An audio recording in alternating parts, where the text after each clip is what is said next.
to make decisions as to the types of services that should be made available to students, the level of a student levy, the procurement of student services, and the method of authorising expenditure on student services in joint consultation with students, include a description of the services funded out of the student levy in its annual report. Now, all of that might sound good, Mr Chair, in the sense that it can control aspects of the growth of student services levies. But it's important to see this legislation in the context of another piece of legislation that is before the House, and that is the Heather Roy's bill to make student association membership voluntary.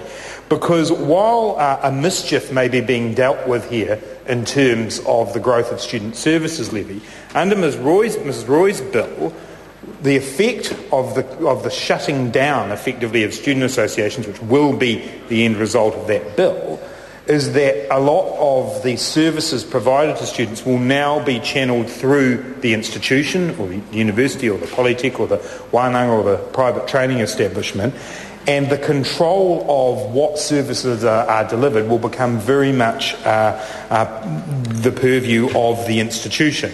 So this is the criticism that we have made on this side of the House of the Voluntary Student Association Membership Bill, which is that control of student affairs is moving from students to institutions. And as I think I've said in debates before, in the 1990s when I was a student politician, we had posters around when we were opposing Michael Laws's bill.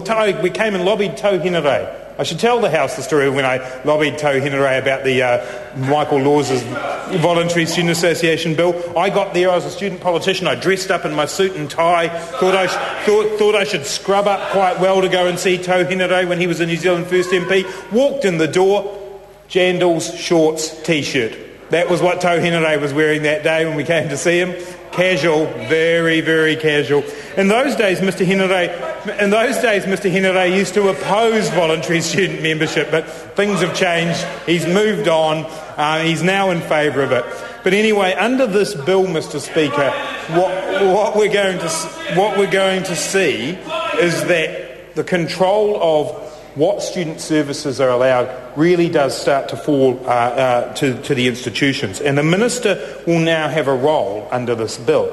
And in some senses that's good, but the problem we have, Mr Chair, with this particular bill is that it does transfer, it goes along with the VSN bill if that passes, and it will see a transfer of the control of what services are provided to students to those institutions. And so what we're calling on here is, it's all very well to limit the growth of the student service levy, but if more responsibilities are falling to the institutions to provide student services, that will put pressure on those institutions to be able to provide those services within the context of this. So by capping the student services levy at a time when the institutions will be responsible for more things, it runs the risk that services for students will decline. Because we know that services for students will decline when student associations disappear. Mr Chair, just briefly. We know that student services will decline with the voluntary student membership bill. We now have another bill that may have a good intent, which is to limit the increase in student service levies that are being paid to students, but now more things are going to have to be dealt with by institutions, and there will now be a cap on. So it's kind of a catch-22 situation, Mr Chair, and there might be a laudable goal in trying to cap the growth in student service levies, and I know students want to see that reduce and make sure that the growth isn't as big as it's been in recent years. But the truth is, if voluntary student association membership passes, there will be a great reduction in services available for students. That will fall onto the institutions, who will now be in a capped environment for the kinds of services they can provide, along with the fact that they will be making decisions about what services are provided rather than the students for whom they work. So it is a concern to us that this Education Amendment Bill number 4 brings this in, and we don't believe that the balance is right here. The easy solution, Mr Chair, is that the Voluntary Student Association Membership Bill doesn't pass. Yeah. And then we'll be in a situation where the capping of student service levies will achieve its goal without reducing the quality of services available. Mr Chair. On Peachy.